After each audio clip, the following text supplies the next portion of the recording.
Hey, Bass Angler Magazine, Kent Brown, the host of the Ultimate Bass Radio Show. Are you looking at the tournament schedules, and those first few tournaments are looking like they might be cold? You know, whether you're going up to Lake Shasta or Lake Orville, you know what? It can be chilly fishing this time. Spring, early spring and winter can definitely toughen you up a little bit. Hey, here's an idea.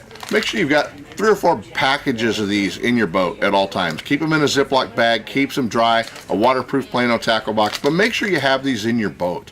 The one cool part about these, you know, shake up hand warmers is you can do several different things with them. Obviously, put them in the pocket to keep your hands warm, but you can also put them in the soles of your boots before you put your boots on. That'll warm you up as well. You can also, a lot of guys I know, put them up in their hats, especially if you're a little thin in the hair department up there. Gary Dobbins turned me on to that trick, by the way. But you can put these up in your hat as well to keep the top of your head warm and up underneath your sock or up underneath your beanie. I'm going to show you something that you guys are all going to laugh about.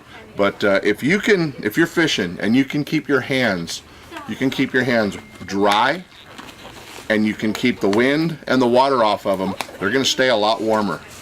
So many anglers do not like to fish with gloves on because they can't feel anything. They can't tie knots. Basic latex gloves. We're not going to do anything weird here, guys. Basic latex gloves. Now, if they're in the glove box of your boat, they do make your partner worry a little bit until you put them on.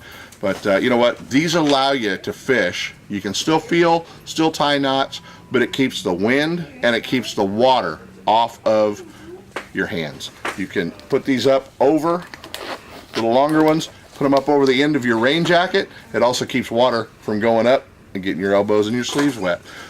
Buy a box of these, buy a package of them, keep them in the boat. Cold days, you'll be surprised how just this very thin layer of latex will keep your hands warm when you're out there fishing.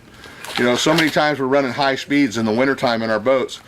We've resorted to goggles, we've resorted to helmets, but fogging is always an issue. Your good pair of goggles that you're going to be wearing, maybe the face mask on your helmet, you need to go by a dive shop and pick up a bottle of anti-fog. Every dive shop sells it. You put it on the inside of your goggles, but when you go diving, it keeps your goggles from fogging up. If you don't have the anti-fog, you find your goggles are starting to fog up a little bit, one thing you can use, just rub on lightly with your hands on the inside and outside of the screen of your goggles.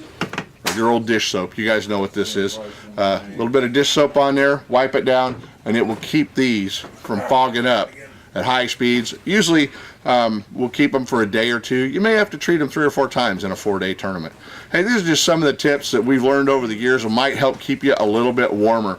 You backseaters, you know, if there's a few things you can do to make your day a little more enjoyable in some of those miserable weather conditions that we get, the bite's going to be good. We're going to catch a lot of fish this winter.